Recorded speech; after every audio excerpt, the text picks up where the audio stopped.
It is Thursday evening, East Lansing, Michigan. Come on in, gather around, gather around, gather around. It is game week once again. Michigan State Spartans 1-0 after a 16-10 victory over Florida Atlantic, a game that was a lot closer and a lot more difficult in some ways and spotty in some ways than a lot of people anticipated or would have liked. But I think it was good, as I wrote earlier today in SpartanMag.com. I think it was good for the defense in a lot of ways. My name is Jim Comparoni, publisher of SpartanMag.com. Come on in, gather around, gather around, gather around. We're going to be talking Michigan State football till we're sick of talking about it. We've done this earlier in the week, but it's been a busy week, a condensed week with the Labor Day weekend. Hope everybody had a great Labor Day weekend, holiday around the state of Michigan and the country. We should have Big Movie calling in here pretty soon if everything goes right. We look forward to having him. We haven't heard from him in a long time. Now that the season's underway, we look for his expertise on a regular basis. Going to be very instructive listening to Big Movie. I would think tonight. Ron Armstrong, one of our favorites. Also, we will be talking about. We'll look ahead to the Maryland game and break down some things about the Michigan State Florida Atlantic game. Go over to SpartanMag.com, become a subscriber. Thanks to those of you that have become subscribers. We've had a lot coming in as new subscribers with the football season kicking off. Thank you. We appreciate you as subscribers here at SpartanMag.com, the YouTube channel. Give us a like. That helps a lot. Also, subscribe to the channel. All those things are really good in terms of helping our algorithms reach more Michigan State fans that do Michigan State searches here on the YouTube channels. We appreciate it. Appreciate your support. Thanks a lot. We have questions in the mailbag. The questions were posted over at SpartanMag.com Underground Bunker message board, which is the daily narrative on Michigan State sports. It is the church of what's happening now for Michigan State sports. Is now, always has been, well, it has been since about 1993, but it has been for a long time the church of what's happening now for Michigan State sports. 1996, actually. Posted over there. These questions, mailbag style, we will be tackling those tonight and talking other things as we get through this quickly. Over the comments section, feel free to post comments. We'd love to have some feedback from you over there. Let me check over there, make sure everything is working. We're getting a lot of likes coming in right now. We appreciate that. Let me see if I can find the comments section. There we go. Looks like everything is on in terms of the audio, so let's go ahead and kick this thing off. Not sure who won the toss and who elected to receive. But question number one, Desert Sparty from Arizona says, Comp, how do you think the Michigan State secondary will hold up against the Maryland passing attack? Good test, good question, and it is a good passing attack, a better passing attack than I expected when I turned on the tape and watched against UConn. UConn is not good. You know, they're limited athletically. And also from a scheme standpoint, they were trying not to give. They played very soft, deep. They were light in the box, and Maryland was going to get 50 points one way or another. That being said, Maryland's their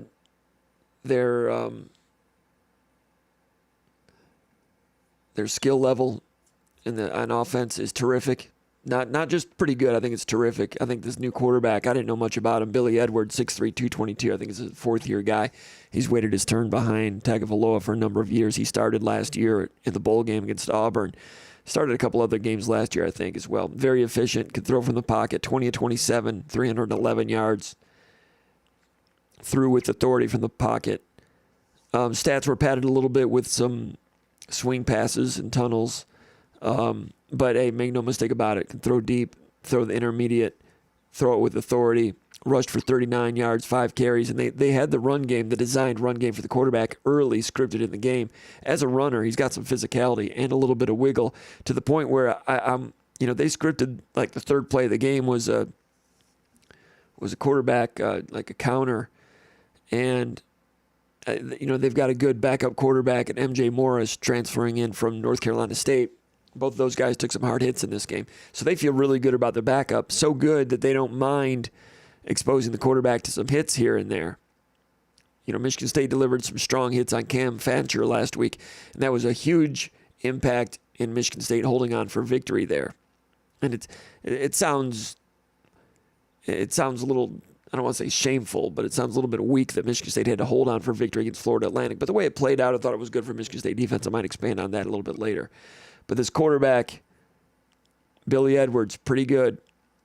And then receivers, Ty Felton, big receivers with speed. Ty Felton about 6'2", really good speed. And, first play of the game, orbit motion, they get it out of here and swing past 10 yards. Getting you to chase east and west. That's a Josh Gaddis, Loxley, Alabama thing. They've both spent times there. Early in games, Alabama used to like to do that. And this team has some speed in Felton as a flanker to get you going east and west. Felton's good, 40-plus catches last year. I think he's going to have a big, I don't want to say breakthrough. He's already kind of broken through, but what did Felton have last week? 7 catches, 178 yards. Felton about 6'2" or so.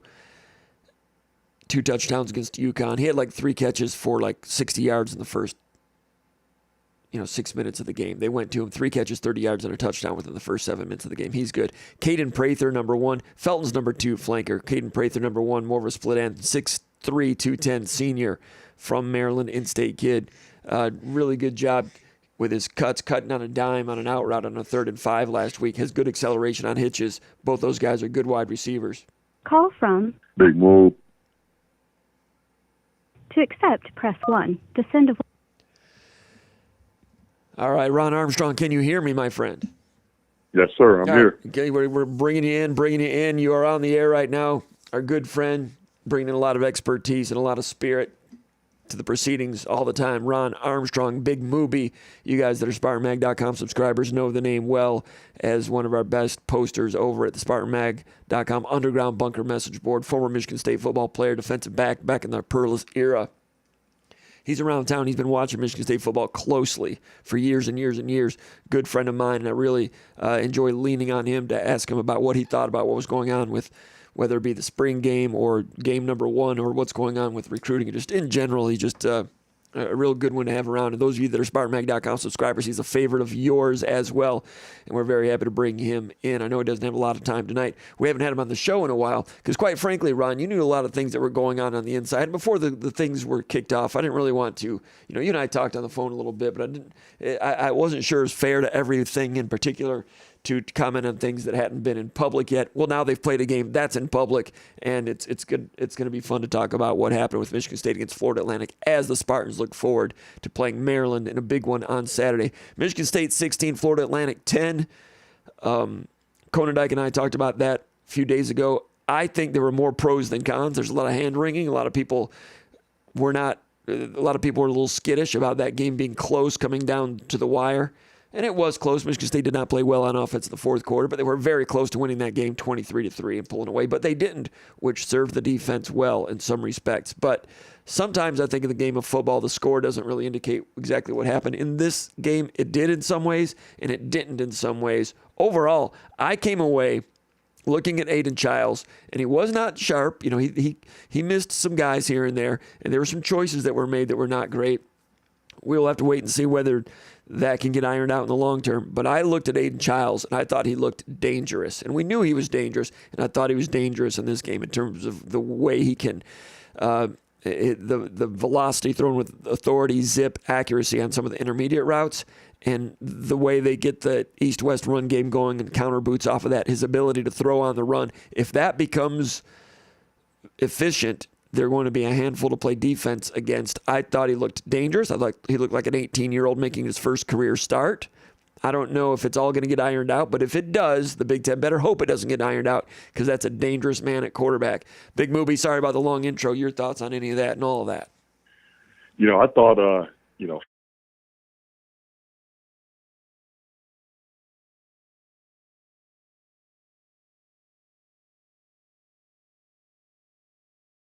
kind of fast forwarding through plays that I wanted to go back and review some stuff.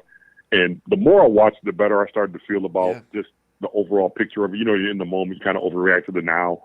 I didn't think the offense was as bad watching it through, the second and third time through than I did watching it live. Mm-hmm. A lot of those plays, almost plays, but they were the right play. So those things can get ironed out. Miss balls, but those, game one, like I said, 18-year-old kid playing his first start. A lot of that stuff is completely correctable. Now, there's some things I do have some concerns about, but as far as the quarterback play, that's not one of them. I thought he commanded the offense well. You didn't see a whole bunch of looking to the sideline I know, and I get it. There's the helmet communications inside, but it just, the whole outfit, the whole operation looked sure of what they were trying to do. The execution and that kind of stuff, that'll get sorted out in practice and whatnot. But as far as the approach and what they were trying to do, the quarterback looked like he was in command of the offense. So to that end, I thought it was a good start. Obviously, like you said, that there were a lot of could have been plays that we have to make. But week one, I think personally, and I talked about this beforehand going into the game. We talked about it that we'd have rather had Prairie View as our opener because I kind of knew there was going to be some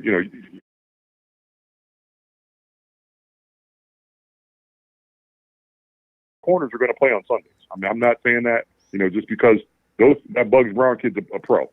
So he's going to play on Sundays, but at the same time, other folks saw what I saw on film. So that's just, on the offense. Defensively, I thought, they were aggressive. I thought the front, I've been hearing, all camp that our D-line was winning one-on-ones, and it looked like it. And you and I talked before this that Chris Bogle looks like a new guy. He's attacking. He's always been pretty stout on the edge, but he just looked like he was just sure of what he was supposed to do out there, and he just played attacking style football all game. So again, game one, a lot of things we can work on, but as a coaching staff, I'm sure they kind of felt like that was going to be the case regardless of the score. But it's nice to win the game and have things to work on. Sure, and sticking with the offense, because that's the thing most people are talking about. Aiden Childs, I think he was 10 out of 24 or something like that.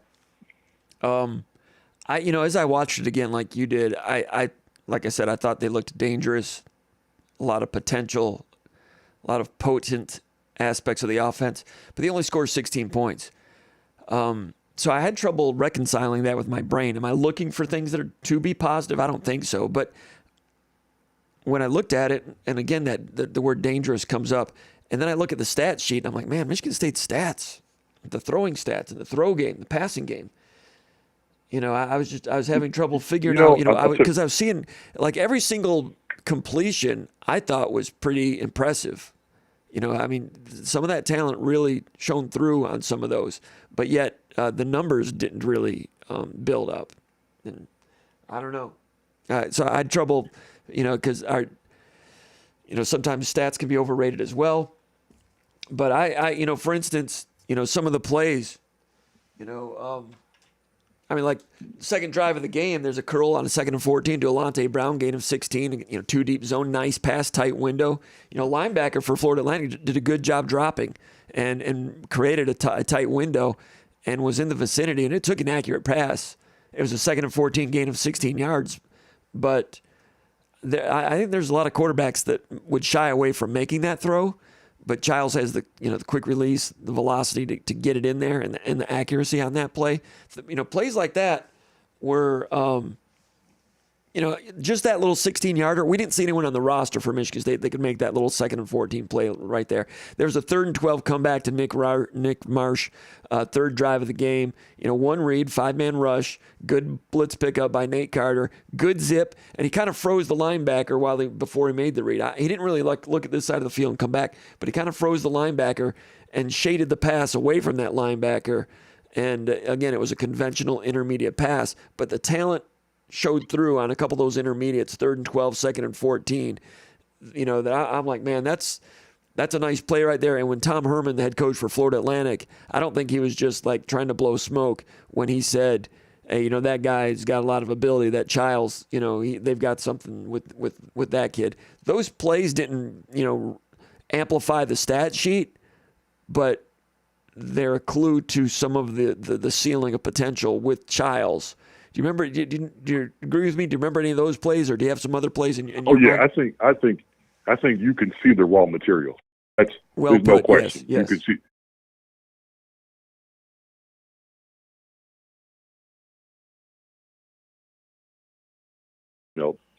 Yeah. Yeah, you definitely could see the raw material. Some of those throws were pro throws. Back foot hit the ground, balls out. Bam. Right where it needs to be. So you can see that. that's easy to identify as far as I'm concerned. There's a zip on his ball. I didn't see any balls fluttering. Even the missed throws, the ball it didn't come off. You didn't see any of those. Every now and then, we had quarterbacks where it might be a funky release and the ball would wobble, and didn't see any of that. So again, back as far as the offense, I think, like I said, some of that stuff was just first game jitters. Some of it was missing a read. Some of it was receivers got to win more one-on-ones, but yes. Overall, it didn't look as bad as I thought. Globally after watching it a few times. Now, if we drill down to certain positions and certain groups, I think there are some groups on the offense that we need to play better. And let's just be honest. We need, certain groups got to step up. And I thought the right side of the offensive line had a good day. I thought the left side gave up some run-throughs that I don't know if it was communication or what. They gave some inside run-through, give the pickup. So, again, week one, I didn't anticipate us going out and looking like a finished product. So, we got some work to do, definitely on the offensive side of the ball. Mm-hmm. And with Childs, there's some other good plays. Second quarter, 2nd and 7 blitz, good blitz pickup, 6-man rush, picked up the blitz. Pass protection was pretty good for most of the night. There was one situation where there's a corner blitz, and K'Ron Lynch-Adams, who had a great game, missed a blitz pickup, and Childs had to hurry and had an open receiver, unable to connect because of that one. But for the most part, blitz pickups were good, pass protection was good. This one, 2nd and 7 against the blitz pickup, complete. Jack Velling, kind of short to the seam, cover 3, short to the seam quick. One read on time, knew a blitz was coming, found his hot read, delivered it. Velling, 16 yards right there. These are intermediate passes, but he looked extremely competent on that one with the read and the ball. And something we talked about and others have talked about, Michigan State was aggressive with the deep ball, maybe overly aggressive at times. And Jonathan Smith talked about that a little bit after the game. And Brian Lindgren, talked about it after practice on Tuesday, that, there were times that they have alerts in, and he didn't go into specifics, but the way I took it was there's alerts that in certain coverages, probably press man, in certain situations, we're just going to stretch him and go deep and make that guy show that he can cover our receivers. That's the way Michigan State thinks now and the way Oregon State thought. So there were a few times when Michigan State saw press man and maybe went deep in a 3rd and 5 situation when maybe that wasn't the right thing to do. Doing it early in the game, if you could connect on that, the ramifications that has on the defense going forward in terms of backing them off, and now the run game can get going better. I can see that. Michigan State went deep early in that game, never quite connected. Drew 2 pass interferences on deep passes. But to hear Lindgren talk on Tuesday without coming out and saying it, I think he felt that there were a couple of deep passes that Michigan State should have went elsewhere. And that's part of the learning process. You mentioned pregame jitters, first game jitters for Childs. Maybe it's first game jitters. Maybe it's just maybe jitters isn't the right word. Maybe it's just so ramped up that there are plays that he knows he can make all the time. And he just got so much velocity on it because he's just so naturally fired up for his first start. And he was hard on himself after the game. Everybody saw that. And speaking with Jack Velling after practice on Tuesday, Velling's like, "Hey man, those are throws that he makes all the time, and we've got no doubt that those completions are coming. They're plays that he makes every day. That on that particular night, just the fastball wasn't finding the strike zone in some regards. Still made some good plays, but there's not a lot of people panicking over there." I was talking to somebody inside the program about the deep ball. I was like, "Well, is the deep ball going to come around?" I asked. He said, "Yeah, that's usually one of his strong suits." So there was one where when Montori Foster was open deep, let him too much, diving catch attempt through his fingertips, incomplete.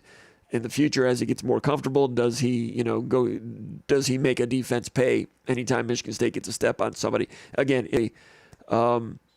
this team, I think, becomes a bowl team, provided there's not a huge rash of injuries or something. And to get there, that needs to start with a win at Maryland on Saturday. Going to be difficult. Maryland might be even better. I mean, it's an 8-5 team the last 2 years. They beat Auburn in a bowl game last year, beat North Carolina State in a bowl game the year before that. This is a good Maryland team, a good Maryland program. So on the road, we always thought, those of us that looked at the schedule, thought there were a lot of swing games on the schedule, and this Maryland game was a swing game coming in. Now it's less of a swing game. Now Michigan State's an 8-point underdog going on the road against the Maryland team that in some ways is maybe better than last year. Wide receiver position, good quarterback, all those things. I guess I'm getting a little excited here, Ron. I'm going with some run-on sentences. It's football season. I'm kind of fired up. I'm kind of misfiring a little bit, but I'm sure you probably have some thoughts on some of that stuff I just threw down. Yeah, I think just going into that game, my feelings about that game hasn't changed. Week one, I think Maryland played a team that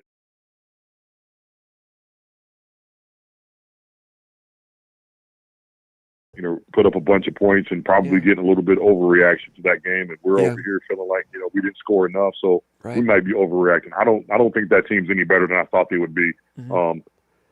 Maryland's always going to have some talented players. The DMV produces really good football players. Loxley's been able to keep a few of those guys at home, so they're going to have some players.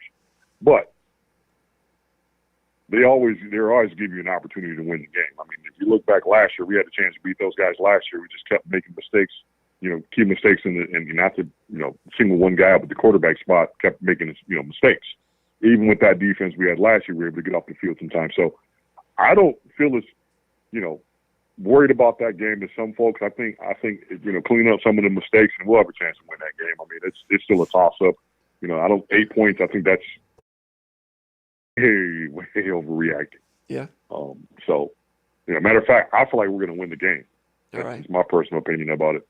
Mainly because I think that I don't think that defense was fluky against Florida Atlantic. Uh-huh. Those guys were sound, and they were in the right spot, and they were getting guys on the ground. And you know what? Just some subtleties, just one small thing like most folks won't even pay attention to. Let me tell you something. I didn't see guys slipping in the grass. Yeah. When you slip when you're a football player, when you're sliding around on the defense, you know what that means?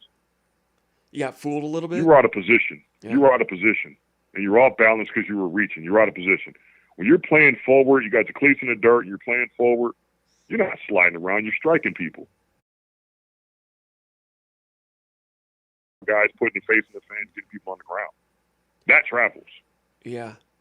I was really impressed with that defense, communication, and to your point, when a pass was completed, there were 3 guys rallying to the ball, vice tackling, compression tackling. But they weren't running over each other's footprints. They were, you saw guys that were 3 tackling. You know what I mean? Inside, head up, and leveraging. Mm-hmm. And even when you heard Rossi say, when we missed tackles, we leveraged it properly. That's why nothing got out the gate, because the help defense was there. Yeah. So I mean, it was a good showing by the defense. And that was the thing I really loved about Minnesota's defense is when Joe Rossi was there, when Michigan State was getting ready to play the Gophers the week after they lost at Washington in 2022. When I wrote in pre-snap read, I was like, man, this is going to be a difficult game for Michigan State. Minnesota has their crap together, especially on defense. I compared it similar to the way Iowa has played defense over the years. And I got a lot of negative backlash from my readers telling me I was crazy that Michigan, insinuating that Michigan State was going to have a problem with Minnesota. Minnesota came in and won that game like 31-7 or something like that. But the defense was correct, sound, physical, and played with 2 safeties that were punishing and a middle linebacker that had a handle on things. And there was one play that I thought really signified it in terms of the leverage on the ball and 11 men on defense playing with one brain, which I think is part of what Rossi's defenses do when they're right. The 4th and 2 stoppage when Rush and Anthony Johnson, took on a zone read and stayed home and got a sack on it. It's kind of a zone read, RPO. There was a pass element to it, so it goes down as a sack. Anthony Johnson staying home and, not coming out of his cleats and just staying there, letting the play come to him, finishing the play with a sack. But you go back and watch that, and I was going to maybe do a film room thing and put it on the bunker. Can't run film here because our website, our website here, we run some commercials and it is monetized a little bit, so we can't run video from games if we're going to do that. But Anthony Johnson, there was a 3-man triangle between Anthony Johnson. I'm sorry, there's an Anthony Jones. Anthony Jones, what's his name? Anthony Jones. The transfer from Indiana. My bad. Yeah, Anthony Jones. Anthony Jones, number 8. I apologize. Yeah, and still getting to know some of these people, and I know his game, but I missed his name. I apologize. But Anthony Jones and then Cal Halliday and Jordan Turner, the transfer from Wisconsin. You watch those 3 guys on that play. The quarterback has the mesh for the run game, and I think there was a run element to it. It's an RPO. He can hand it off, or he can throw it, or he can keep it. The quarterback. as soon as that ball comes out and passes the hip of the running back, all three of those guys are flowing, Jones, Halladay, and Turner. And as soon as that ball passes the hip of the running back, all three of those guys change direction like a school of fish. You know when fish just all of a sudden all change direction at the same time? Absolutely. All three of those guys, Jones, Halladay, Turner, in a three-man triangle, changed direction, which leveraged the ball and didn't let it get out. Just, a defense playing with one brain in game one. I thought that all those things were a major step up from what we've seen with Michigan State defense over the last 4 years. And that was a key play to get that stop right there. But that when you talk about a brand of football, that is a brand of football right there. And Michigan State fans appreciate defense like that, and that was a nice sign. Hey, absolutely. And I know the play you're talking about. So when you review it, go look. I can't quite see from the camera angle. Go look and see who the near side D tackle is in that play. He won the play. I mean, he ate a block up. He won the down. I don't know if that was a read, but that had to be a pull. The quarterback had to keep because the D tackle won that play. So think about it. You got the D tackle winning inside. So then the quarterback pulls and he's trying to escape out. You got inside backer scraping, both inside backer scraping inside out, and the DN leveraging sack defense off the field. That's just, again, like you said, when his defense is right, everything's buttoned up. We haven't seen, listen, and this isn't to kick dirt on folks and all. We just haven't seen that kind of discipline and all 11 guys, like you said, playing one brain, just playing assignment sound football and making the plays that you're supposed to make. We haven't seen that in a while. Mm-hmm. And to see it show up on 4th and 2, that's the kind of stuff, man, that like no one was playing hero ball. No one was chasing. Guys were just, hey, this is my job. This is my assignment. I'm going to do this. And that wins you a lot of games on defense. If you're in the right place, coaches say it all the time. If you just keep going to the right spot where you're supposed to be, the ball's going to find you. But guess what else it'll find? Where you're not, when you're not in the right place, it's going to find you. So just do your job, and most of the time it works out. And when you get there with attitude, and like I said, they were striking people. That's what the defense starts to look like. And you know how we're all talking about the offense. That's what everybody wants to talk about. But I got to talk about defense for a second. Uh-huh. And then they get to go to practice and make corrections. So they had a great day last Friday, and they weren't perfect. So they're going to go in there and watch film and get better. So again, defense travels. We got to tighten our run game up. And it's one, and I'm not trying to act like one thing I would have liked to saw is 15 get a little bit more carries. I thought 15 just for whatever reason, the way the line was blocking, he was just finding the creases a little bit better with the timing of it. That's just one of the things I saw just watching more film. We're going to talk about the offense. And number 15, of course, K'Ron Lynch-Adams, over 100 yards rushing, had a 63-yard touchdown. Tanner Miller, a great block on that one. Big Dooley Phillips pulling on a counter play and really destroying the end man on the line of scrimmage over at right defensive end, stand-up guy over there. K'Ron Lynch-Adams had a 14-yard touchdown run taken away from him. The whistle blew too early, but the spin and running with physicality, making guys, the combination of making people miss and physicality. I was wondering about K'Ron Lynch-Adams when I do some talk shows around the state. I mentioned him a couple of times because I wasn't sure what to expect. I went back and watched some film with UMass, over 1,000 yards rushing, but he's added 10 pounds since then. You know that the number 2 running back is going to get touches. I didn't know what that was going to look like, and that became the most pleasant surprise of the night. That guy's got some juice. He's got some venom, and he made a couple plays and started stomping around like Highland Hickson, and it was terrific. He fired people up. Absolutely. That was a pleasant, and that's good portal evaluation.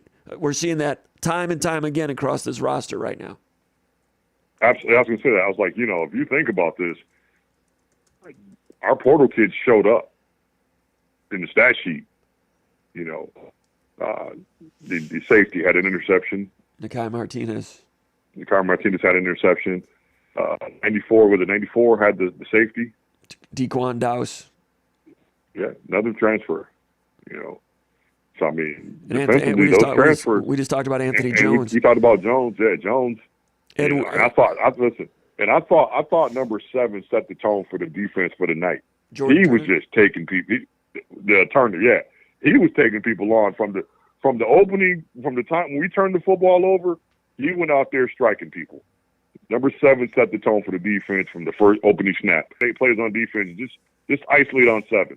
And he just, I mean, that kid was flying around. Yeah, okay, I'll and I saw 10 Matthews get in and make a play. Yeah. Matthews, he runs well. Comes in on third down passing situations. You mentioned some of the portal guys. Nakai Martinez, Ed Woods coming in from Arizona State, came off the bench, played the Had majority. Had a great night. What'd you like about him? I thought he was physical. Was covering his tail off and was physical in his run fits. I mean, he's coming up, striking folks again. Just another guy that was where he's supposed to be and was physical. And communication, I don't know if you watch that. Those corners and those DBs were communicating their tail off. I mean, there's a couple of times where, he's tapping guys, running over to the tap guys. I saw Spencer do it. If he wasn't sure you were getting the call, he was going to make sure. And, I mean, that's the kind of stuff. That's winning football. Yeah, communication was way better. And I wonder if some of that stems from having a microphone in the helmet of Cal Halladay. It was no matter who it is that has that. I just wonder if defenses across the country you're going to see better communication across the board because of that. Specifically I thought our back four, just seeing the corners and the safeties echo the calls and making sure that's just something that stood out to me. That it was, you could tell that was something that was drilled in camp, drilled in spring ball. Like, make sure we all have the same call. Make sure we're on the same page. You could just see that happening. Because it happened the entire night. It wasn't just on key downs. It happened the entire night. And it's something that, just was regularly deficient in the last 3 or 4 years with the Michigan State defense. Absolutely. And again, I don't know how much of that is Rossi and how much of that has helped. It's a lot of it's Rossi, but how much is aided? For instance, if they would have had helmet communication last year, would we have seen it better last year? I'm really not sure. But there's no question communication was effervescent during this game on Saturday. I've watched some games here nationally. Have you seen that a lot with other teams across the board? Is communication on the rise in general? No, I was going to say I didn't think Florida State's back four looked any better, and they had helmet communication. So my point is this: you can have all the helmet communication you want, and I'll tell you this, and I'm sure you've heard this before. In the moment of crisis, we all revert back to our training,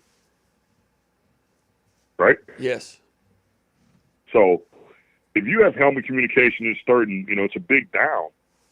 If you haven't rehearsed it, haven't practiced it, haven't drilled it, haven't repped it, just because you have helmet communication doesn't mean you're going to go out there and do it when it really counts. Yeah, and that's why you practice. And it turns off with 15 seconds to go anyway. So exactly. So if you got to make any adjustments and you're not used to communicating on the fly and echoing the call and passing it along and making sure everybody's on the same page, you're going to fail. It's just that simple. And the echoes were there, and running to the ball, and the enthusiasm and the physicality. I mean, Michigan State won this game at the end, closed it out because Michigan State was fresh on the defensive front, and they were playing against a battered quarterback. That quarterback had taken a beating, and that just showed itself down the stretch. Michigan State playing a lot of depth on that defensive line, sending waves of players over and over, again, albeit against Florida Atlantic. But the old theorem is the more players you play, the more fresh your team's going to be, and I think that really stood out. Now, Michigan State's going to continue to do that all year. They want to. Maryland can play some up-tempo. They've got like a fast where they'll snap it, at like 25 seconds. Then they've got a real fast where they'll snap it at 30. Not very often. Just they'll sprinkle it in here and there. I'm wondering if they go to more up-tempo because one of Michigan State's strengths is its depth on defense. Maybe not a lot of All-Americans on the Michigan State defense, but there is depth, a large number of functional defensive players, and they want to use all of those. If you go up-tempo on offense, that can prevent and preclude a little bit Michigan State being able to substitute in as much as they want to. Now, can Maryland do that without putting themselves in a bind? If they want to play faster than they're accustomed to playing, then Michigan State might take that bet and say, yeah, let's see what you can do. What we don't know is whether Maryland's been working on that all offseason and they're ready to show that. But they didn't. They showed it a little bit against UConn. Whether or not they do that full scale, not only as a weapon, but also to prevent Michigan State from getting into their depth, remains to be seen. But I think the tempo question is going to be interesting. Does Maryland play it a lot? Can Michigan State go as deep, down to snap? I mean, Michigan State wasn't just going to the bench, each series. They were doing it, second down, third down, changing, like making hockey line changes. And it really worked out well for Michigan State. So the tempo thing is going to be interesting. You mentioned something about, do you have any thoughts about that before I talk about something else that you mentioned? I think I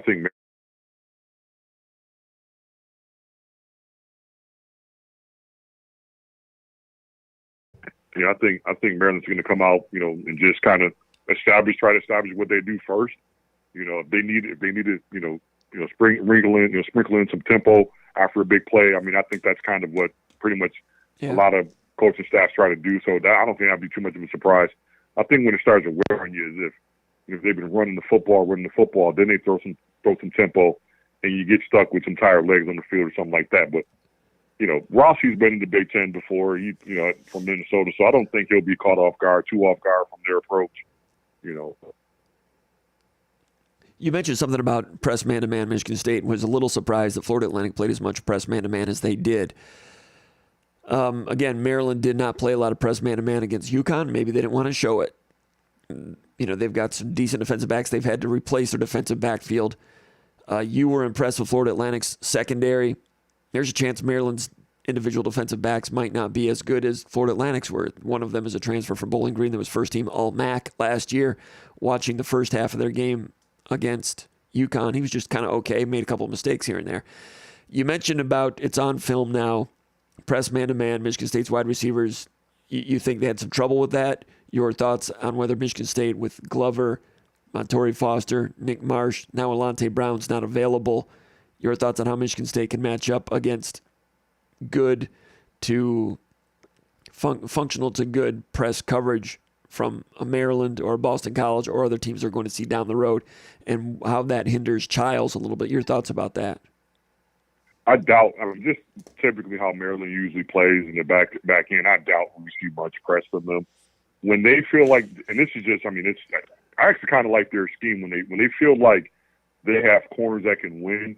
They usually don't press them. What they usually do is play a little bit of intermediate off, and they jump under routes.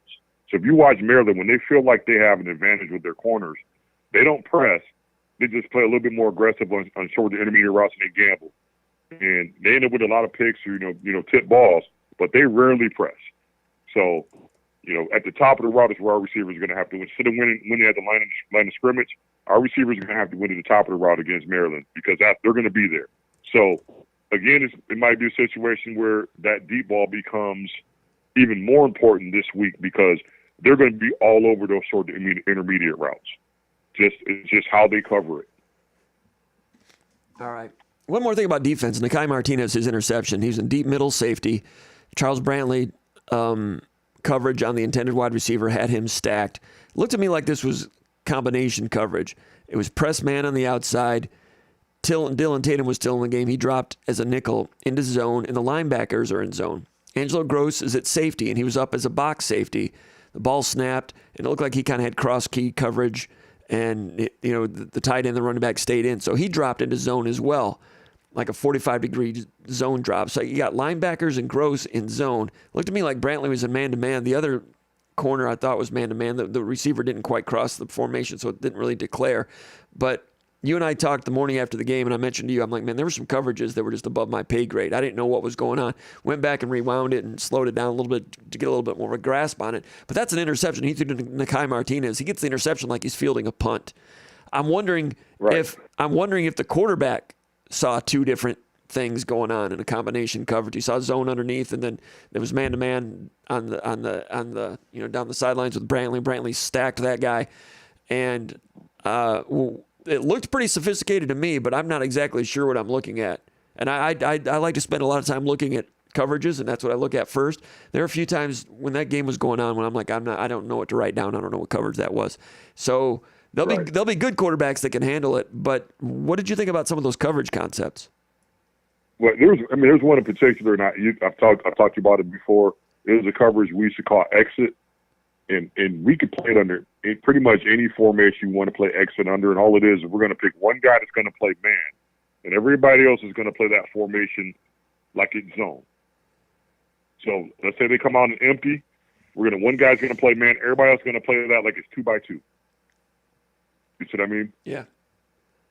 So you can run that against pretty much any scheme you want. We used to run it against empty a lot, especially if there was one guy they were trying to hide, inside the formation, like at the 3, so we couldn't double him. We just play exit and we man that guy. So I think some of that, I'm not over there. I don't know their coverages. I don't want anybody thinking I'm saying what they're doing is what we used to do. So it's some of that. And other times they were just in something I needed to see the all-22 to figure out. So I'm with you on some of those calls. Yeah. There was one in particular where it looked like we were playing man with the slot, and we were playing bracket coverage with the nickel and the inside linebacker, but then they both fell off and the safety covered them. So I don't. That's a whole lot to do on the fly. So I don't know how they made it look like that. But again, I don't have the all 22, so I can't tell. Right. But like you said, there was some sophisticated stuff going on, especially week 1. Yes. And you didn't see a ton of blown coverages. No. And that's high level teaching, man. Week 1 with a variety of new players. Nakai Martinez has never played with these guys. Avion Gross. And you lose Malik Spencer in the second quarter. I mean, this is impressive stuff. You didn't have to change the game plan. What's that? And it's impressive. I mean, Ed Woods coming in. These are new players in game 1. They've had Ed Woods and Nakai Martinez and Avion Gross for about 5 weeks. They just got here. I had to look at my program to figure out who 30 was. No coverage bus. Yeah, he had one. There was like a 28-yarder on an out route where like the intermediate sideline, he sank too deep. He was too far downfield, which is better than making a mistake up near the line of scrimmage and letting a mistake get behind you. So and that one and the Ade Willie touchdown were pretty much the only severe busts that I saw. And for Avion Gross, and I wrote about this somewhere, one of my articles or something, I think yesterday, when talking about some of the position changes since the injuries. Avion Gross came in as a walk-on, and he played last year, I think, at Illinois State or something like that, and didn't play a lot, played like 4 games. Prior to that, he played at Charlotte. Angelo Gross's younger brother, walk-on. Angelo just kind of went to the coaches and said, my brother's available. He'd like, I think he'd be good fit here. Looked into it, walk on. Yeah, we'll take him. He's been here for 5 weeks. Joe Rossi, the defensive coordinator, said on Tuesday or Wednesday, he said, hey, that guy, Avion Gross was playing scout team all week. And to go in the game, that's pretty remarkable. That's his quote. Right. My addition to that is he didn't just play scout team last week. He never played with the ones throughout preseason practice. He wasn't a one. He was 4th string. And you only get so many practices in August. Sure. There's only so many minutes in a practice. You can't run everybody with everything. Everybody with the ones. Yes. Exactly. And you only play like 2.5 scrimmages. There's limited reps of 11 on 11. He's out there with his brother, which was helpful, but he's out there with Brantley and Woods and Nakai Martinez, and then never repped with those guys before. And he's in the game, and it's a 6-point game, and there's 70,000 people. And Angelo, his older brother, is helping him through it. Angelo said it was like high school, just making checks and being with him and keeping him on point. Like I said, there was that one when they left an open window along the right sideline, got out for like 25, 26 yards. It was their biggest pass play of the night. That was in the 4th quarter. And I'm thinking to myself, man, why aren't they just like attacking 30 over and over and over? But he didn't. They attacked Khalil Majid the first time he went in, and then he became injured, and that's why Avion Gross had to play. Armorion Smith was not available. The true freshmen aren't quite ready. So I kind of expected Florida Atlantic to maybe go after him a little bit more. Maybe they were looking in his direction, and he just wasn't giving up any slippage. But Avion Gross, like you said, we cannot overlook what he was doing with, very little preparation, and these players staying on the same page. That speaks to. And this defensive backfield, they're staying on the same page, and it's not like they're playing the same defense down after down. They're changing their coverage every single play, and they stayed on the same page. Listen, you got to do this, man. You got to put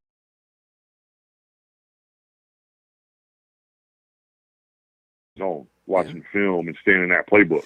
Because you're right, you're running with scout team. You're not running with 1s or 2s. The only run you're getting in is you putting in the work, getting in the film, and getting in the playbook yourself. And maybe the last scrimmage, you get a lot of playing time in the last scrimmage, but that's self work. And I'm sure it helps having his brother on the roster, but that's him getting in there watching film and looking at the scouting report and looking at, what we're trying to accomplish on defense and being ready. You know what I mean? Unbelievable. Terrific performance. That's the seeds right there. Those are the seeds of a program going the right direction. Yes. Yeah. You know what I mean? That's brand of football. That's real football, and that travels, and that's week to week to week. That's symptomatic of a program on the defensive side of the ball doing things right from day one, day after day after day, hour after hour after hour. Absolutely. It becomes, it becomes the expectation, like, okay, we got to get in here and get working. You know what I mean? All right, so Angelo Gross looked like a new man. Absolutely. And I over at SpartanMag.com, we have an article today called The Hot 11, and I put Angelo Gross number 1. Interception, caused a fumble also that was fumbled out of bounds, led the team with tackles, and just the reaction time quickness when he's coming out of his break and rallying to the ball. He just looks quicker now. And you know what it looks like, though? He looks like a kid that has just played a lot of football, a lot of snaps. Yeah. And is getting coached up. You know what I mean? He's getting coached up, and I'm happy for that kid. I hope it continues because let's just face it, that kid was a convenient whipping board for a lot of people. Sometimes it might have been too far. So it's good to see that kid have some success out there, and I hope it continues.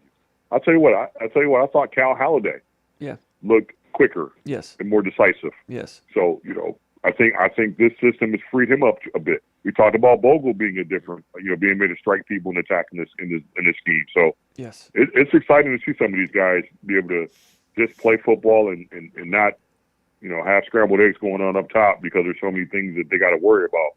You know what I mean? Yeah, I agree. I'm happy for Angelo Gross too, and I never wanted to be critical of him personally. He's a wonderful young man, but when there were busts in previous seasons, a lot of time he was at the scene of the crime, And right. I remember when he first came in, Harlan Barnett was like, this guy is a football player. He just liked the way he was a heat-seeking missile and went around and got people on the ground and played with that toughness. Mm-hmm. But it never really translated to games. It might a little bit here and there, but then the bust was coming.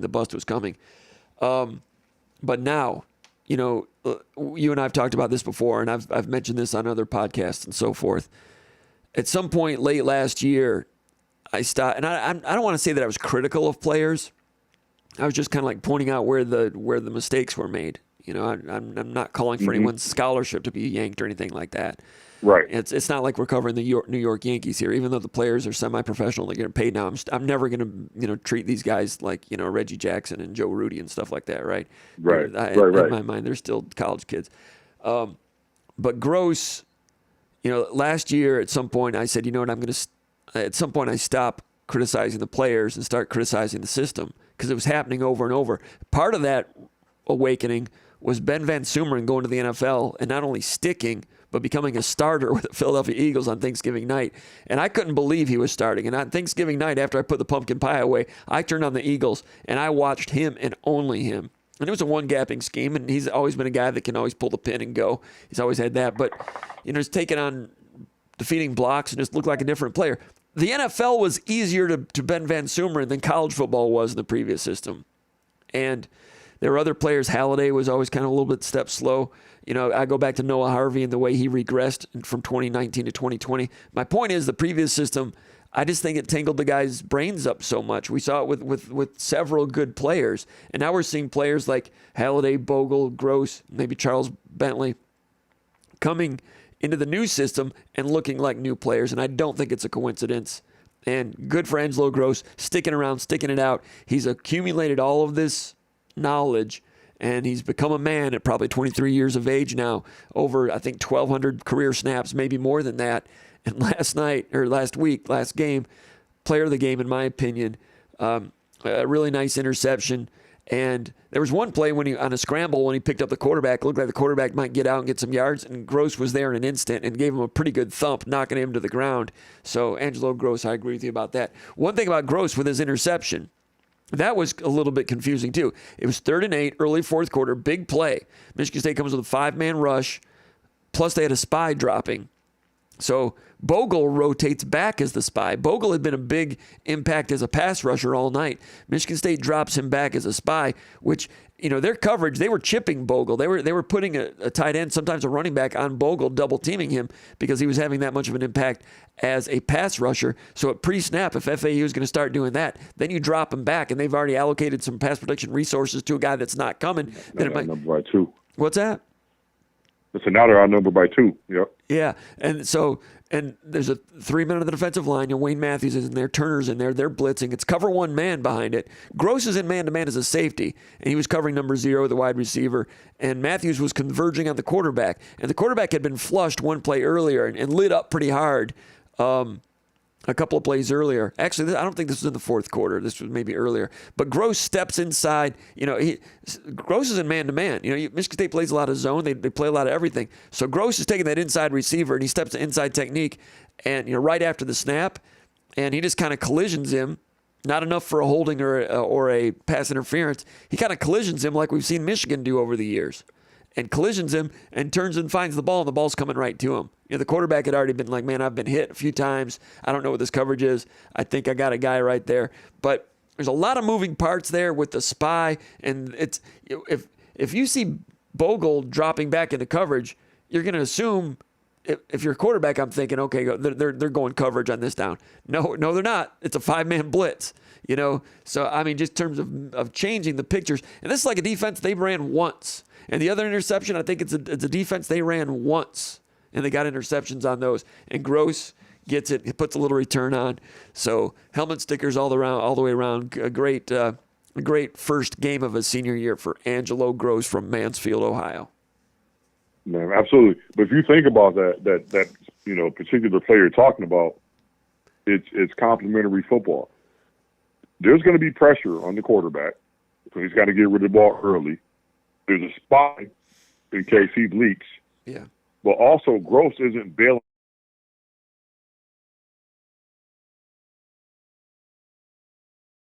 Bail out and play man. He's letting the receiver climb. Receiver climbs. Yeah. He collisions and finds the football because he knows it's got to come out. It's 3rd and 7, and we're bringing pressure, so that ball's coming out. If you're bailing, that's just a free completion. So it's the scheme working together. You know what I mean? Right. Now, there was the mistake with about 4:30 left. Michigan State up by 6 points when the wide receiver, Marlon Johnson, got behind Angelo Gross. I think Gross was playing catch man on that one also and got tangled up a little bit and, collisioned him and went ahead and agreed to take the flag rather than let the guy get behind him. But the guy got behind him anyway. He got away, and the quarterback missed him. If he connects with that, it goes to the house, and Michigan State's a down a point. Maybe it's a touchdown. I'm not sure. But as good as Angelo Gross was, I don't think that play necessarily was a misread or a miscommunication or a bust. It was catch man, got his feet tangled up. Do you remember that play? Did you get a good look at that? I do. What was your thoughts about that play? It looked to me. It looked like I didn't think it was catch man because looking at the backside of the play, I didn't think anybody else was playing man. Yeah. Because I thought it was a crosser. I thought it was a crosser, and I don't remember anybody chasing like in trail technique chasing. So it didn't look like the same coverage to me. And Gross jumped to inside technique after the snap, and that's right when that receiver was kind of making a break to the post or skinny post or to the seam, and they ended up there's a collision in the intersection, and Gross wants. I have to go back and watch it, but like I said, defensively, again, they weren't perfect. And still had a good night. So I mean, that's why I'm not as down about us beating Maryland. That defense, I think we got. I think that's going to be a kind of a impressive win for us. Yeah. I just got a feeling about this one. Yep, I do. Yeah, and before I run, because I got to go. Mm-hmm. There's two players I got to shout out because we didn't talk about. It kind of surprised us. Van Sumeren completely surprised me. Yeah. But we've talked about him. That's a massive human. Yes. And get him to play winning football. I think he's just scratching the surface. Yeah. Now, one kid I told you about, off air and, kept off the board. I told you, Ken Talley, man, that kid was a player. Yeah. rotund. You know, I mean, the way you can just see he just has pop, man. He just has pop. I'm telling you, I told you, Levin's a player, man, and I think he's just scratching the surface. Former 4-star recruit, so is Van Sumeren, by the way. And Talley, absolutely. He didn't start the game, but he finished it. He was on the field at the end making plays. Every time he was out there, he made a loud play. He was in there, a lot of passing situations. I think he played about 20 snaps, and like 16 of them were passing. They were passed on those particular plays, and he made the most of it. Defeating blocks and converging with physicality, and getting that big barrel chest moving, and taking receipts out there. Ken Talley, you're talking backup defensive lineman, making an impact. Hey, Ron, I'll let you go. I really appreciate your time. Enjoy the rest of your evening. Thanks for taking some time out to talk some Michigan State football with us tonight. I'll be talking to you soon. Okay. Absolutely. Go Green. There we go. It's Ron Armstrong, Big Movie. We certainly appreciate him coming out and talking some football. I'll open up the phone lines if anybody wants to call in and talk a little bit. Do that right now.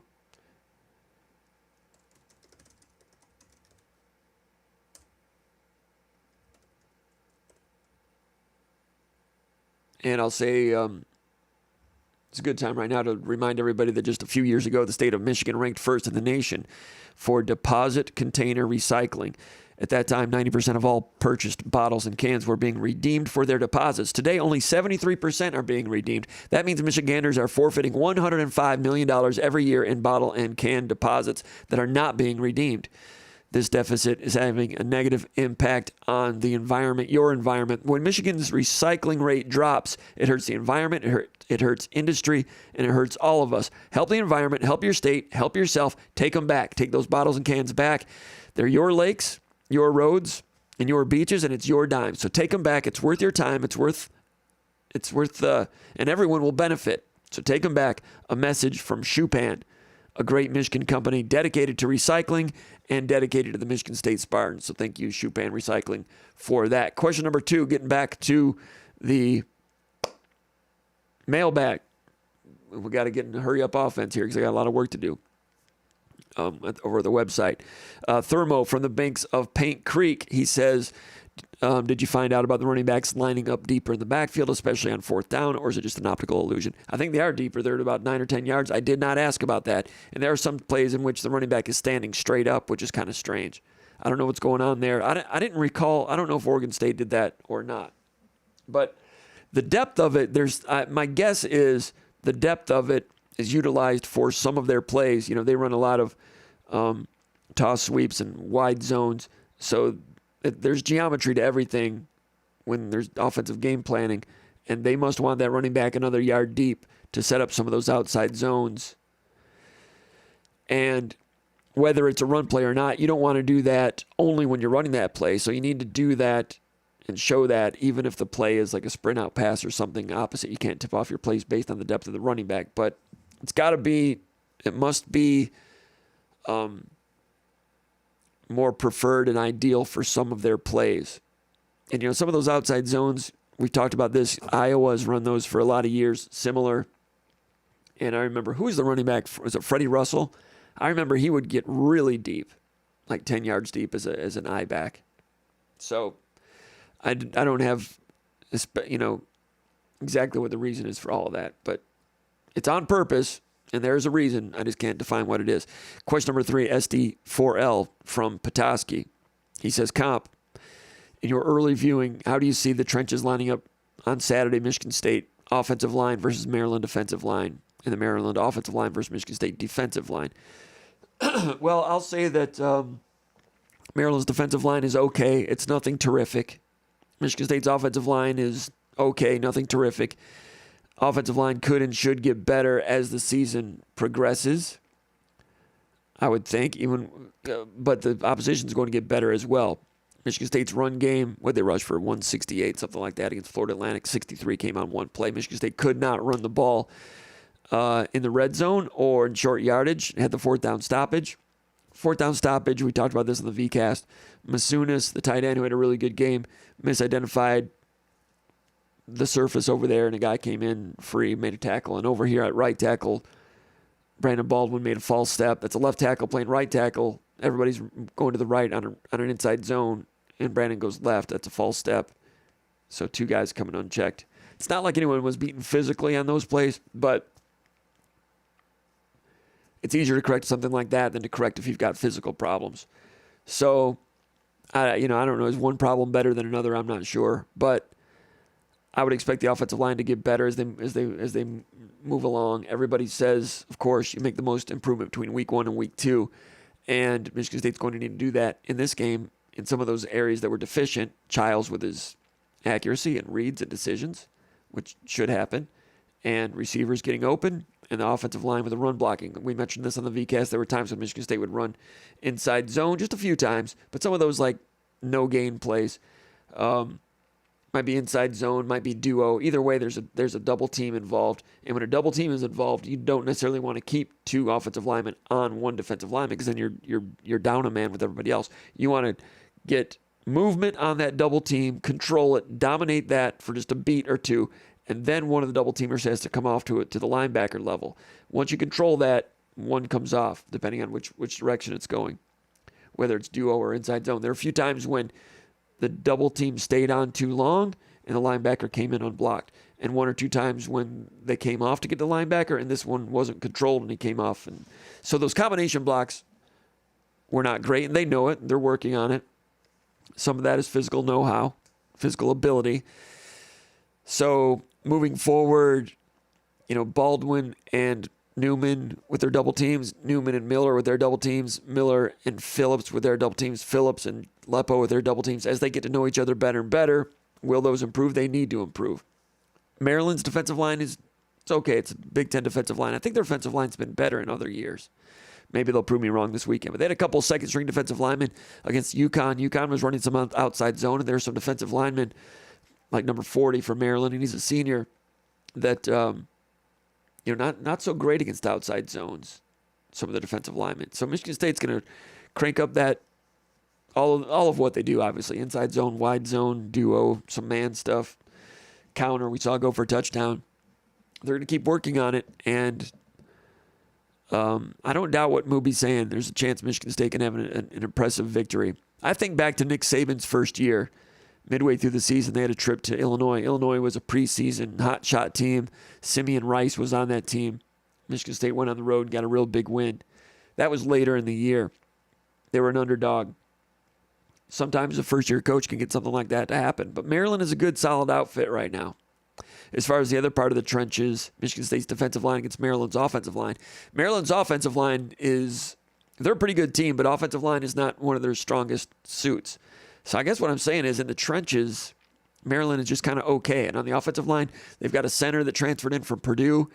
And there's one time when he got 2 gapped and got knocked on his heels a little bit. I got to watch the rest of that game a little bit more to get more of a feel on that. They've replaced a lot of people on the offensive line. Right tackle's a transfer from a small college that a lot of schools apparently wanted. The transfer from the center's a transfer. The left tackle they're really high on. He's pretty good. But the right tackle, I got to watch him a little bit more. I'll be doing that tonight. I got some writing to do for the pre-snap read. Can they handle a Chris Bogle? Can Bogle come back and have 2 straight games like this? I know it's a previous staff and a previous scheme, but you have to hope that it's not a Jacoby Windman type of situation where you have a lot of loud plays in one game and then you're kind of quiet for a while after that. So, Michigan State's defensive line, I think it's a strength. I think that Michigan State can and should win the D-line versus O-line matchup. So what does that do to Maryland's pass game? Makes it a little rougher. What does it do to the run game? What's the guy's name? Roman Hembry, number 24, I think it is, 600 yards rushing last year. I think he's the Big Ten's leading returning rusher. That's what they said on the broadcast, but that can't be right. Ohio State's got Henderson back. Anyway, pretty good running back. And then they've got Colton Ray. I think it's Colton Ray's brother. Redshirt freshman, last name Ray from Brother Rice. Birmingham Brother Rice. Redshirted last year at Maryland. Had a 48-yard touchdown run against UConn. But the defense was terrible on that game, on that play. But Loxley has said a lot of good things about Ray, the backup running back. Let's see. Look at his first name here. Nolan Ray is his name. Nolan Ray, 5'11", 215. Birmingham Brother Rice, 48-yard touchdown run on his first carry of the season. And on that play, UConn, they were in deep cover 4, and they played poorly in terms of individual schematic defense on that play. 2 missed tackles, and UConn was playing light in the box and deep all day. UConn's defense not good. So Maryland rolled up 600 yards of offense. So I was watching it, and I was kind of curious how impressed I was going to be with Maryland's offense. Quarterback's good. Felton and the other receiver are good. The running back's pretty good. Tight end was hurt. Their top tight end just played limited. So skill-wise, they're good. Trenches, if the trenches become a negative, it's hard for any team's skill guys to get going. So that needs to be the deal for Michigan State to dominate that D-line versus O-line matchup, and it is possible. Question 2 from SDFL from Petoskey says, do you think Rossi mostly stays in base defense against their spread attack, or do you think we will see third down package out there on other downs as well? I think he'll stay base. I think third down will be third down situational. They want to stop the run first. But it's a good point. Does Michigan State stay? But Michigan State's base is kind of a conventional nickel anyway. So they're already a nickel on first and second down as it is. The main thing that changes on third down for Michigan State is the personnel in terms of Matthews coming in, Jordan Hall coming in, fresh, faster legs. Also, they come in partly because they're good enough to play. They didn't quite become starters, so you're just better in the long run when you're subbing a lot of people in and out. So I think they're going to begin the game the way they did the last game. If they can, if Maryland does not go up tempo, it prevents you from making those changes. But I think it'll be very similar. Matthews and Hall, third down personnel, I'm thinking.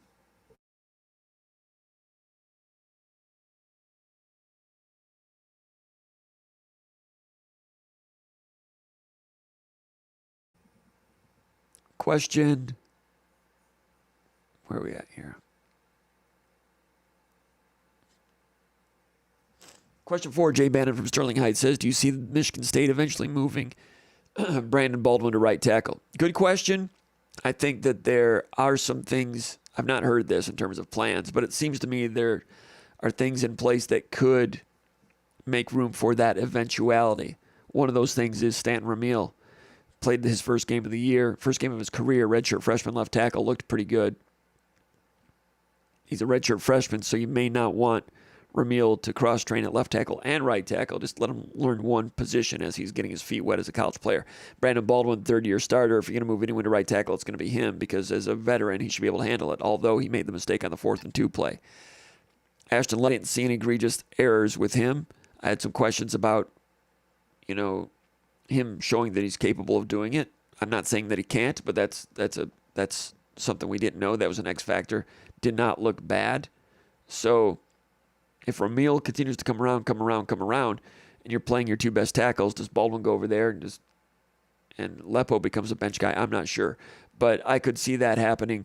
They're working on it just to manufacture some depth also. Because I think they feel like they've got 3 good game-ready tackles. I'm not sure they have 4. So if there's an injury anywhere, somebody needs to be able to move back and forth. And can Ramil do it? Can Lepo do it? Right now, that's Baldwin. But they don't have all the pegs and all the holes right now in that regard. Jay Bannon says they must not have been too happy with Ade Willie at safety for them to move Legend Cavazos. Legend Cavazos, transfer from North Carolina, a guy that played over 100 snaps at Ohio State 2 years ago. Last year was injured at North Carolina. The year before that, I think he started the last 3 games at North Carolina. Big corner, about 6'1", 210.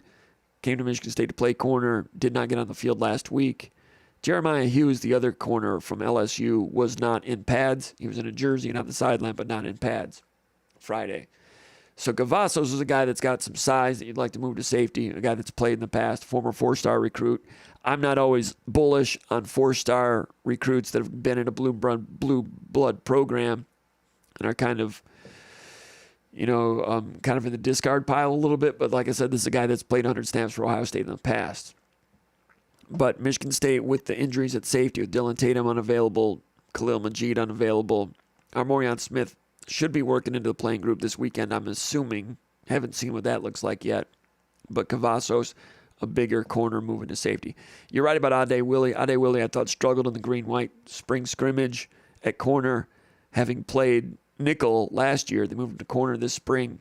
Had some struggles. I had heard that he moved to safety during the summer, which didn't surprise me. But then on game night, he was back at corner. Got some playing time and, was involved in that miscommunication bust, which went for a touchdown in the red zone for Florida Atlantic on a 4th down play. Very expensive play. Little crack and go, and he let the guy go. And mistake. So, yeah, I kind of thought that Willie would be a guy that might be moving inside as well, but maybe they got to go with Cavazos. The unknown's undefeated, but I'm intrigued to see what Cavazos can do. Now, is he going to be in the playing group right away? You've got Nikai Martinez, Angelo Gross, probably at nickel, Malik Spencer. Those are your 3 at safety and nickel, and they will rotate all 3 of those positions. So beyond them, Amorion Smith is in the picture. Amorion Smith last year was the first safety off the bench in September, and he played 40-plus snaps against Maryland and was hurt in that game. He played more snaps against Maryland than Jaden Mangum did. So he's coming around into the playing group, transfer from Cincinnati, and was lost for the rest of the year. But over there at safety, you've got Malik Spencer, Amorion Smith, Nikai Martinez, Angelo Gross. Those 4 at the 3 positions. Now, Cavazos is in there. Jalen Thompson, true freshman's in there. We've not seen or heard much about Phillip Davis. Justin Denson is a freshman. Caleb Gash is a walk-on. So this was a position of excellent depth 8 days ago. Then you lose Tatum and Majid. They still have decent functionality, but they're not paper thin yet.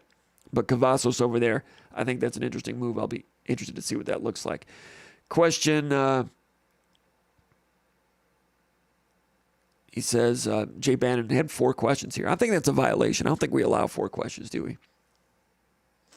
He says, do you feel they will, again, Michigan State will go 6 or 7 deep on the defensive line against Maryland?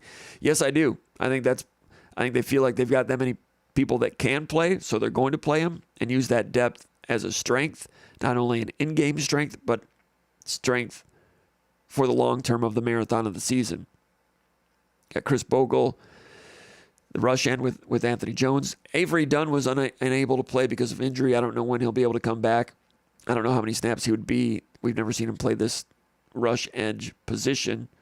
It seems to be suiting Bogle nicely, and Jones, who played linebacker mostly last year at Indiana, it's suiting him nicely also. Bogle played 46 snaps, Jones played 26. When you talk about the other defensive end, Jalen Thompson, 40 snaps, Ken Talley, 20 snaps, a lot of noise. Quindarius Dunnigan, 14 snaps, and he was okay, and that's a guy that was second team all-conference at Middle Tennessee State last year. 14 snaps.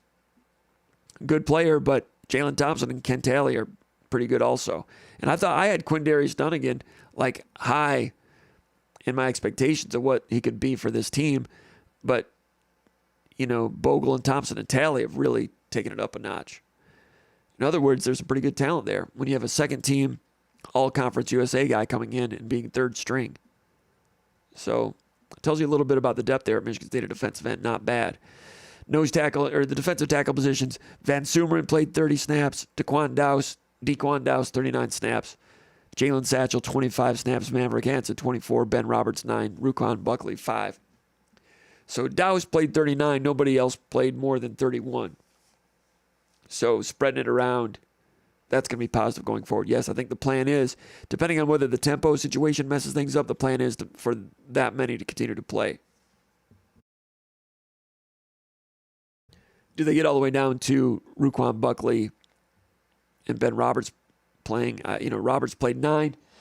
And Roberts has some ability, and he's got some size and some horsepower. He's a guy that could continue to play better and better as the season comes along also. So if he's not playing a lot, that does not mean he's not developing, and it doesn't mean he can't be a really good player in the near future. Question 5 from MSU to Best out of Lansing, Michigan. He says, what were your overall thoughts on the offensive line play? It looks to me like Lepo was the weakest link out there, often off balance and reaching. I didn't notice that. If you did, I don't doubt that. I didn't take a lot of positive or negative notes, I didn't think, for Lepo. And, credit to him, he's a young guy, redshirt sophomore, just getting into his the middle stages of his career.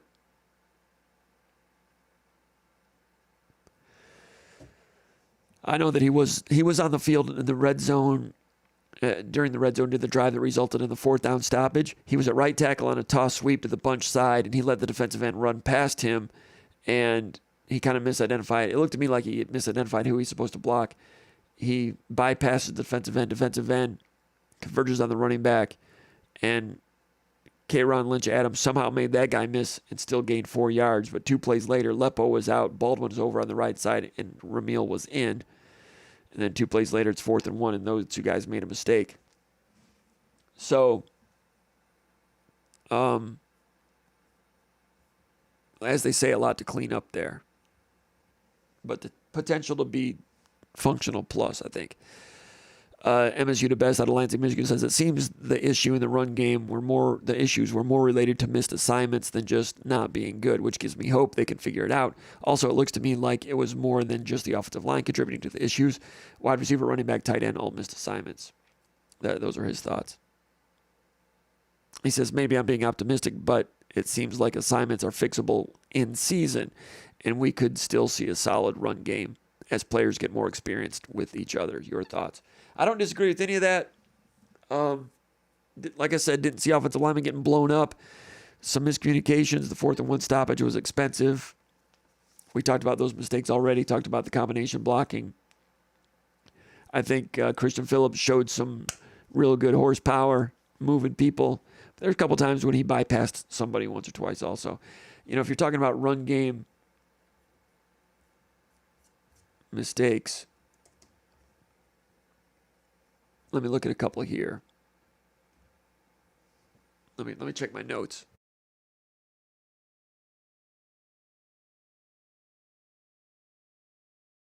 Well, one play, this was talked about on the Ground Bunker message board a couple days ago. Somebody posted the very first play of the game. Actually, it was the second Michigan State's second play of the game. The first play of the game was the interception. Michigan State, second time they had the ball, first play of the drive. Jack Velling was tight end setback, kind of like an H-back. They used to call it an H-back. They still call it that. I'm not even sure. He's looking back as the ball was snapped. He was looking, he was late, and Carter was stopped for a loss of 4. Kind of happened maybe one other time. I'm not really sure what's going on with the communication situation there with the tight ends, but that needs to be cleaned up. Nobody getting beat physically, but he's not looking, and the ball snapped, loss of 4. Other stoppages, 2nd and 8 at the plus 39-yard line, second drive, pro set, fullback, zone lead.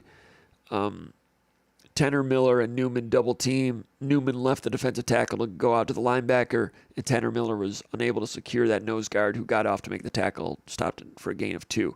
4th down and 2. Nate Carter barely picked it up at the 45-yard line first quarter. You might remember that one. Inside zone. Lepo bypassed the Sam linebacker to go after the middle linebacker. Both linebackers were, stacked behind the defensive line at the same depth, and Lepo chose the middle linebacker. Maybe you're supposed to choose the innermost person as the most immediate threat. It was an 8-man front against 6 blockers. Michigan State should have made this work. Velling motioned in as a wideout, and then he went to the flat as a decoy. It was not an RPO, so they weren't going to throw it. He's just trying to stretch the defense over there. No one really went with him from the defense. Marsh also was a decoy, so that left 6 blockers versus 8. I'm sorry, it wasn't 8 versus 6 in favor of the offense. It was 8 versus 6 in favor of the defense. So Marsh and Velling both went as decoys. They stayed with 6 on defense, so it's 6 blocking 8 on that 4th and 2. Carter barely made it. I don't blame necessarily anybody for missing a block on that one. Like D'Antonio used to say, if there's a mistake, is it a mental mistake, is it a structural mistake, or is it an athletic mistake? That was structural. You're blocking 6 against 8. A situation like that, can a quarterback get out of it or call timeout? Second quarter, first half, maybe you do that. I'm not sure. So, and Nate Carter, good on him for picking that up, but we're talking about run game fails. These are all different categories. 2nd and 3 at the 36-yard line in the first quarter, inside zone to the short side, strong side. Stanton Ramil with a gallop fold over the top of Newman and allowed the weak side defensive end to come in untouched. I'm not saying Ramil allowed it in. I think there's a structural thing. Defensive end comes in untouched. Is that a miscommunication, misidentification? I'm not sure. Carter loses 2 yards. That's 2nd down and 3 yards to go. So they're leaving that guy unblocked. I don't know if it's supposed to be quicker hitting to the other side, but it's an inside zone. Maybe it should go quicker. I'm not sure. But I'm just looking at negative run plays and trying to figure out what went wrong. Again, I'm not seeing someone getting physically beaten on this. Second half, first play of the drive at Michigan State's own 47-yard line midway through the third quarter. They run duo inside. Duo is when you have two different double teams. At a glance, it might look like zone, but all five are not going in the same direction. Sometimes this guy's a duo and these two are a duo, so it kind of comes off looking like that, if that makes any sense. So on this one, Stanton, Ramil, Luke Newman, they had a double team, and Newman did not get out of the linebacker, and that linebacker came in untouched, stuffed Nate Carter for no gain. So a lot of these times when you saw Nate Carter getting stuffed for no gain, it was the blocking that he received was not good. He didn't have a chance on some of these. Did someone get beat? Would you have liked this double team to be more dominant, get movement so you can get out of the linebacker? Yes. So in this regard, no one physically got beat, but they didn't physically get enough out of a 2-on-1 double team to release out of the linebacker. Later on, first and goal at the 7-yard line. This was prior to the interception. The interception at the goal line that almost returned for a touchdown. Inside zone, Lynch Adams gained 2. That might have been a number situation. I can't really read my notes on what was going on there. Anyway, 4th and 1 was a couple plays later. Actually, this was the 4th and 1. When they were stopped, and we talked about that, what happened on that one also. Masunas misidentified and Baldwin with a false step over there. So also, in terms of mistakes, Michigan State got the ball back, 3:19 left, 4-minute drill, trying to run the game, run the clock out, 1st and 10, toss sweep to the field, only gained 2. Christian Phillips, who had a good game, it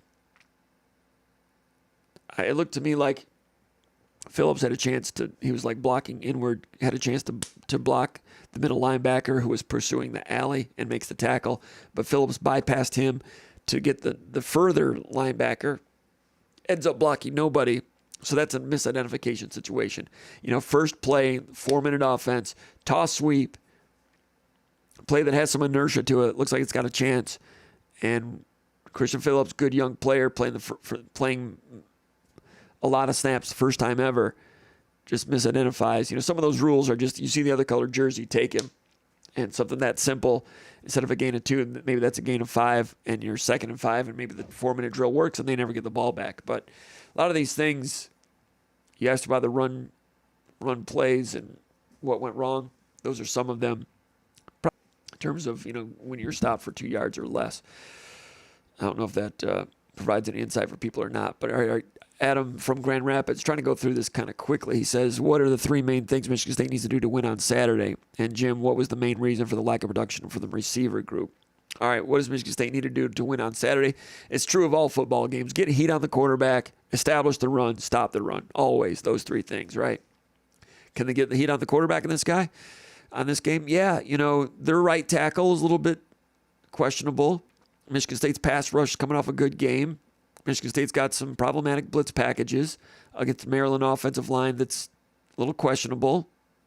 An offensive line that has not played a lot together. They've had to replace a lot of players. So can they get heat on the quarterback? Yes. Keep him hemmed in. He's not as elusive as Fancher, but he's a much better passer. And he's more of a physical runner than Fancher. Fancher, for Florida Atlantic, he was battered, and he took some abuse, and it really affected his play. I've got a lot of respect for him for having the toughness to fight through it. This guy's bigger, stronger. As an athlete, more of a Drew Stanton type of guy. Kind of rumbles and gains yards as a runner, the guy from Maryland. And that's their first stringer. The second stringer is a good runner, too. He was injured a little bit last week. Whether he's available, Loxley, their head coach, wasn't really saying. Can Michigan State run the ball? I don't know. Can Michigan State stop the run? Yes. Their run game is pretty good. Hemby's pretty good, but Michigan State's defense looked pretty good against the lesser opponent last week. Michigan State had 3 or 4 plays in which they lost. They lost gap integrity. Michigan State was not gap sound on maybe 3 or 4 plays in the run game. Florida Atlantic popped off gains of like 7 or 8 yards on those plays. That's correctable. It's going to happen here and there. Maryland is somewhat explosive at running back, not super explosive. Hemby's pretty good, but I think Michigan State can contain that run game and get heat on the quarterback. You do that, you're in the game, as long as you don't mess up the turnover situation. So can Michigan State from there establish the run? Again, Maryland's defense is all right, but I still got to watch some more. It's getting late. I've got work to do and got to get to the airport tomorrow. But, their defensive front is okay. Michigan State's run game, not great last week. A lot to work on. Like I said on a radio show today earlier, I'm not big on trying to forecast when things are going to turn around. And on Wall Street, they call it timing the market. I don't believe in trying to time the market in terms of trying to have a hunch that Michigan State's going to turn it around and all of a sudden the run game's going to click. I'll make predictions in the future based on what I've seen. Michigan State hasn't, they've played one game, so they haven't. Everybody's played one game, but they played one game with this administration, with this regime. So I think it's possible Michigan State can get that run game going, even though the offensive line had some hiccups last week and it's new guys playing together. I don't think it's a defensive line for Maryland that's going to just throw a monkey wrench into the backfield. Michigan State does not need to be great in the run game in order to rush for 160. I think that's possible. Am I talking myself into believing that Michigan State's got a better chance than I thought? Because in the macro, I'm expecting Maryland to win. Mainly because what I said earlier, I'm not big on trying to time the market on when Childs is going to come around or when the run game is going to get established. I'm looking at Maryland playing at home.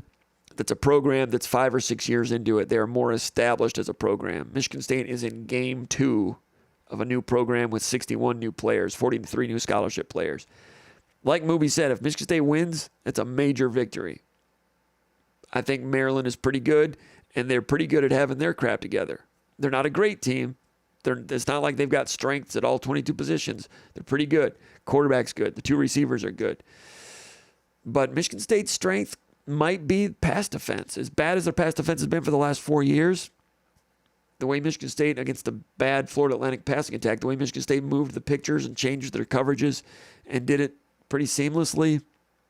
Now, you'd love to have Dylan Tatum around still. It hurts that he's gone. But Maryland's passing attack is good. But can Michigan State diminish that positive of Maryland's by stopping the run, making him one-dimensional, and changing the pictures on the quarterback, getting some heat on him, getting the pass rush? Michigan State's capable of doing all those things. But I still go with Maryland, the home team. That's a more established program. That's what I expect to have happen. I don't close the door on the possibility of Michigan State going and doing what Saban's team did at Illinois in '95. It's going to be interesting to watch. Truthfully, we don't know enough about these two teams. All right, we're going to have to close up shop here because I got work to do, and I'm going to try to get some stuff done. I'll just talk about the first 5 that were here. Don Barry Sports Highlights, he was here. Thomas Kohlberg's here. He said Ed Woods had some really nice plays. Eric M. from Oswald, Georgia is here. Austin Wolf said, good test this week. Find out where we're at. It is a good test. I thought Florida Atlantic was a pretty good quiz also. It was a good quiz for Michigan State's run game because Florida Atlantic's strength, I thought, was their defensive front. So it was a good quiz for Michigan State's running attack. And Michigan State probably got a C- on that quiz. So they got to go back to work, study some more, and see what happens. Goldberg says, how big of a loss is it to lose Alante Brown until November? He says, I feel like some are minimizing it. I agree. Alante Brown, heard good things about him in the spring, and he came out and ran a real nice curl on, I think it was a 3rd down, talked about it earlier, and looked good on that kick return. He's been described as a speed guy in the past. We've never really seen it before. At least I haven't. We saw it on that play, and good-natured, team-oriented guy. Michigan State can't afford to lose much of the wide receiver position right now.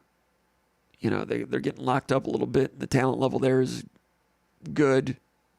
Big Ten average. Doesn't look like any plus players at wide receiver right now. Nick Marsh in the future, maybe. I don't know what's going on with Antonio Gates. Didn't play. He's got some talent. I think I've said before, how much is that pilot light really lit with him for football? Still being determined. He's got talent, though, so we'll see.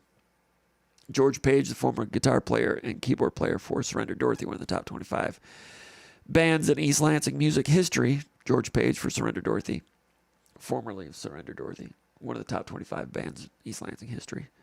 He says, make sure Paul keeps the red hat. I'll tell him that. And that's about it. Aaron May says, hey, Comp, also. So hello to those people. Hey, we're going to wrap it up. We got things to do. I got to try to get some work done. Normally, we're not going to do this on a Thursday night. Normally, I've got to do pre-snap read on Thursday night, but tonight was a night that Big Movie could make an appearance. We're normally going to want to do this on Mondays, Wednesdays, maybe Tuesdays. But I got to go, and I want to thank everybody for chiming in and everybody for being a part of the show today. Let me make sure I didn't miss anything over here in the comments real quickly. In the meantime, go to SpartanMag.com, become a subscriber. We'd love to have you over there. And also make sure to give a like here on our channel and subscribe to our channel and become a SpartanMag.com subscriber over as part of the On3 network. We'd really appreciate that. A lot of comments here. Can't get through all of them. Really appreciate everybody going back and forth and taking time out to put a lot of comments in the comment section. Sorry I can't get to all of them, but thanks a lot to everybody. We're going to go ahead and close it down. Hope everybody had a great Labor Day. Hope everybody has a great weekend this weekend. Michigan State's got a chance to do some big things at Maryland. 8-point underdog. Is Michigan State a live dog? Maybe. Yes.